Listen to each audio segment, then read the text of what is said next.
तो स्वागत है आपका स्टडी हब चैनल में। हमने पिछली वीडियो में किया था जो स्वयं प्रकाश जी का जीवन परिचय है वो हमने पिछली वीडियो में कंप्लीट कर लिया था और अभी हम इस वीडियो में करने वाले हैं पाठ स्टार्ट नेताजी का चश्मा।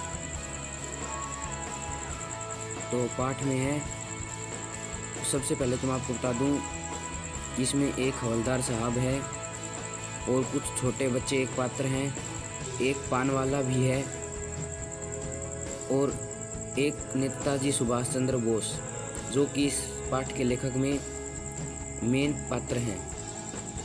तो आइए, हवलदार साहब को हर 15वें दिन कंपनी के काम के सिलसिले में उस कस्बे से गुजरकर जाना पड़ता था। कस्बा बहुत बड़ा नहीं था, जिसे पक्का मकान कहा जा सके वैसे कुछ ही मकान, और जिसे बाजार कहा जा सके वैसा एक ही बाजार था।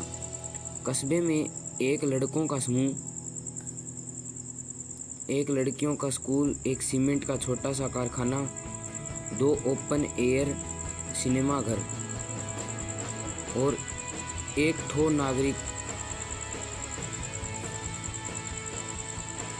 नगर पालिका भी थी। नगर पालिका थी तो कुछ न कुछ करती भी रहती थी। कभी कोई सड़क पक्की करवा दी, कभी कुछ पेशाब घर बनवा दिए, कभी कबूतरों की छताएं बनवा दी, तो कभी कवि सम्मेलन करवा दिया।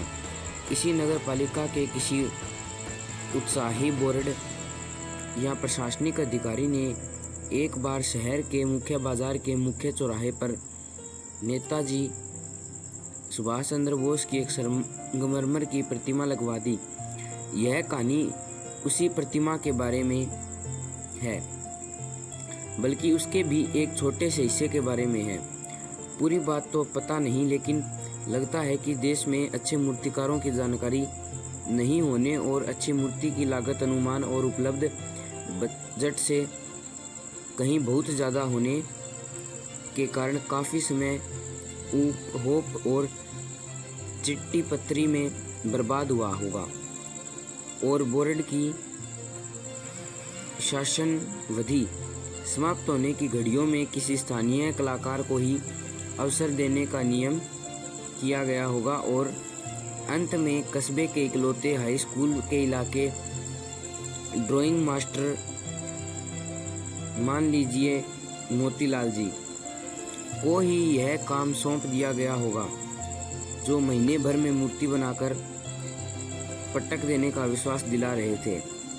जैसा कि कहा जा चुका है कि मूर्ति संगमरमर की थी, टोपी की नोक से कोट के दूसरे बटन तक कोई 2 फुट ऊंची, जिसे ऊंचे कहते हैं, बस्ट और सुंदर थी। नेताजी सुंदर लग रहे थे, कुछ मासूम और कमसीन। फौजी वर्दी में मूर्ति को देखते ही दिल्ली चलो और तुम मुझे खून दो, मैं तुम्हें आज़ादी दूंगा वगैरह वगैरह याद आने लगते थे। इस दृष्टि से यह सफल और सराहनीय प्रयास था। केवल एक चीज़ की कसर थी जो देखते ही खटकती थी। नेताजी की आंखों पर चश्मा नहीं था, यानी चश्मा तो था लेकिन संगमरमर का नहीं था। एक संगमरमर और सचमुच के चश्मे का चौड़ा काला फ्रेम मूर्ति को पहना दिया गया था। हवलदार साहब जब पहली बार इस कस्बे से गुजरे और चौराहे पर पान खाने रुके, तभी उन्होंने इस लक्षित किया और उनके चेहरे पर एक कौतुक भरी मुस्कान फैल गई। वाह भाई, यह आइडिया भी ठीक है। मूर्ति पर पत्थर की नहीं लेकिन चश्मा रियल। जीप कस्बा छोड़कर आगे बढ़ गई तो भी हवलदार साहब इस मूर्ति के बारे में ही सोचते रहे और अंत में इस निष्कर्ष पर पहुंचे कि कुल मिलाकर कस्बे के नागरिकों का यह प्रयास सराहनीय ही कहा जाना चाहिए। मैं तो मूर्ति के रंग रूप या कद का नहीं, उस भावना का है, वरना तो देशभक्ति भी आजकल मजाक की चीज़ होती जा रही है। दूसरी बार जब हवलदार साहब उधर से गुजरे तो उन्होंने मूर्ति के कुछ अंतर दिखाई दिया। ध्यान से देखा तो पाया कि चश्मा दूसरा है। पहले मोटे फ्रेम वाला चौकार चश्मा था, अब तार के फ्रेम वाले गोल चश्मा है। हवलदार साहब को कौतुक और बढ़ा। वाह भाई, क्या आइडिया है। मूर्ति कपड़े नहीं बदल सकती, लेकिन चश्मा तो बदल ही सकती है। तीसरी बार फिर नया चश्मा था। हवलदार साहब की आदत पड़ गई हर बार कस्बे से गुजरते समय चौराहे पर रुकना, पान खाना और मूर्ति की ओर ध्यान से देखना। एक बार जब कौतूहल दुर्मनीय हो उठा तो पान वाले से पूछ लिया, क्यों भाई, क्या बात है? यह तुम्हारे नेताजी का चश्मा हर बार बदल कैसे जाता है? पान वाले के खुद मुंह में पान ठुसा हुआ था। वह एक काला, मोटा और खुशमिजाज आदमी था। हवलदार साहब का प्रश्न सुनकर वह आंखों ही आंखों में हंसा। उसकी तोंद थिरकी।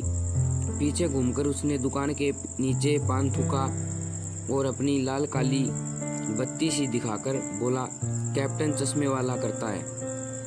क्या करता है? हवलदार साहब कुछ समझ नहीं पाए। चश्मा चेंज कर देता है, पान वाले ने समझाया। क्या मतलब? क्यों चेंज कर देता है? हवलदार साहब अब भी नहीं समझ पाए। कोई गिराक आ गया समझो, उसको चौड़े चौखट चाहिए, तो कैप्टन किधर से लाएगा? तो उसको मूर्ति वाला दे दिया, उधर दूसरा बिठा दिया। अब हवलदार साहब को बात कुछ समझ में आई। एक चश्मे वाला है जिसका नाम कैप्टन है। उसे नेताजी की बगैर चश्मे वाली मूर्ति बुरी लगती है, बल्कि आहत करती है, मानो चश्मे के बगैर नेताजी को असुविधा हो रही हो। इसलिए वह अपनी छोटी सी दुकान में से गिने चुने फ्रेमों में से एक नेताजी की मूर्ति पर फिट कर देता है। लेकिन जब कोई ग्राहक आता है और उसे वैसे ही फ्रेम की दरकार होती है जैसा मूर्ति पर लगा है, तो कैप्टन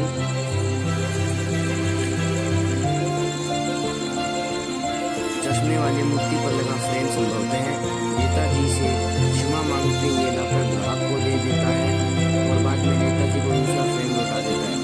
वाह भाई, क्या आइडिया है। लेकिन भाई, एक बात अभी भी समझ में नहीं आई। हवलदार साहब ने पान वाले से फिर पूछा, नेताजी का ओरिजिनल चश्मा कहाँ गया? पान वाला दूसरा पान नहीं टूट चुका था। दोपहर का समय था, दुकान पर भीड़ भाड़ अधिक नहीं थी। वह फिर आंखों में ऐसा उसकी तोड़ दिखी। बचते की डंडी फेंक पीछे मुड़कर उसने नीचे पीक चुकी और मुस्कुराता हुआ बोला, मास्टर बनाना भूल गया।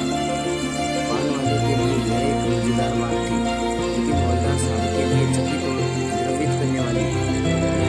वह ठीक ही सोच रहे थे। मूर्ति के नीचे लिखा, मूर्तिकार मास्टर मोतीलाल वाकई कस्बे का अध्यापक था।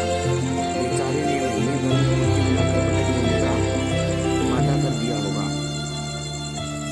बना भी ली होगी, लेकिन पत्थर में पारदर्शी चश्मा कैसे बनाया जाए, कांच वाला, या यह तय नहीं कर पाया होगा, या कोशिश की होगी और असफल रहा होगा, या बनाते बनाते कुछ और बारीकी के चक्कर में चश्मा टूट गया होगा, या पत्थर का चश्मा अलग से बनाकर फिट किया होगा और यह निकल गया होगा। हवलदार साहब को सब कुछ बड़ा विचित्र और बहुत भरा लग रहा था। इनकी ख्यालों में कोई पान के ऐसे छुपाकर चश्मे वाले की देशभक्ति के समक्ष मस्त होते हुए वह जीप की तरफ चले।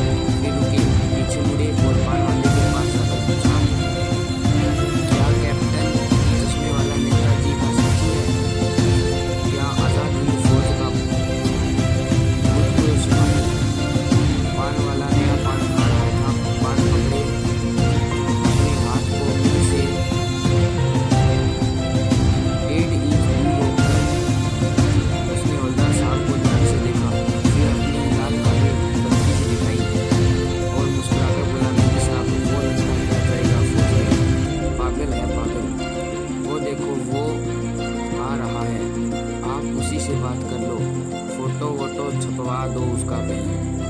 हवलदार साहब को पान वाले द्वारा एक देशभक्त का इस तरह मजाक उड़ाया जाना अच्छा नहीं लगा।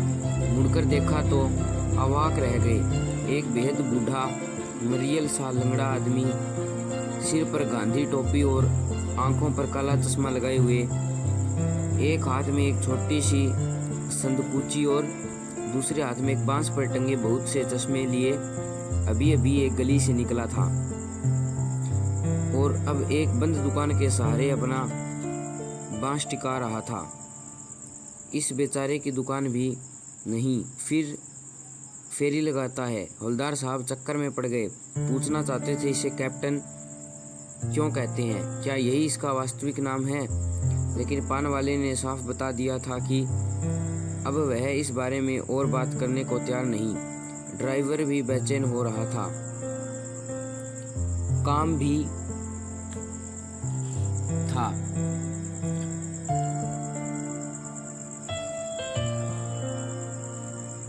हवलदार साहब जीप में बैठकर चले गए। 2 साल तक हवलदार साहब अपने काम के सिलसिले में उस कस्बे से गुजरते रहे और नेताजी की मूर्ति में बदलते हुए चश्मे को देखते रहे। कभी गोल चश्मा होता तो कभी चौकार, कभी लाल, कभी काला, कभी धूप का चश्मा, कभी बड़े कांच वाला गोगा चश्मा, पर कोई न कोई चश्मा होता जरूर। उस धूल भरी यात्रा में हवलदार साहब को कौतुक और प्रफुल्लता के कुछ क्षण देने के लिए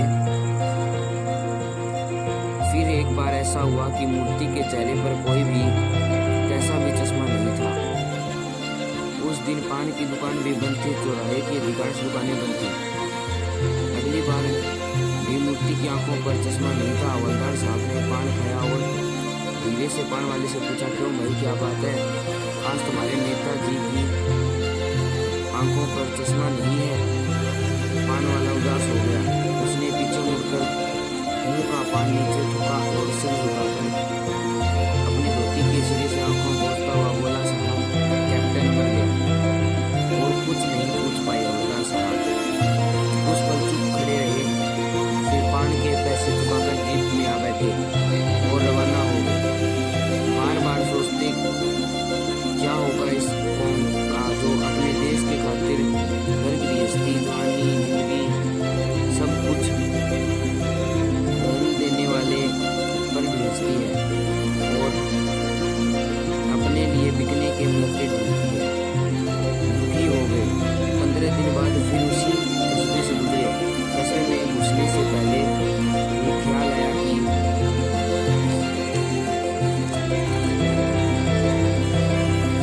कस्बे की अंत्यस्थली से सुभाष की प्रतिमा अवश्य ही प्रतिष्ठित होगी, लेकिन सुभाष की आंखों पर चश्मा नहीं होगा क्योंकि मास्टर बनाना भूल गया और कैप्टन मर गया। सोचा आज वहां रुकेंगे नहीं, पान भी नहीं खाएंगे, मूर्ति की तरफ देखेंगे भी नहीं, सीधे निकल जाएंगे। ड्राइवर से कह दिया चौराहे पर रुकना नहीं, आज बहुत काम है, पान आगे खा लेंगे। लेकिन आदत से मजबूर आंखें चौराहे आते ही मूर्ति की तरफ उठ गई। कुछ ऐसा देखा कि चीखें रोको।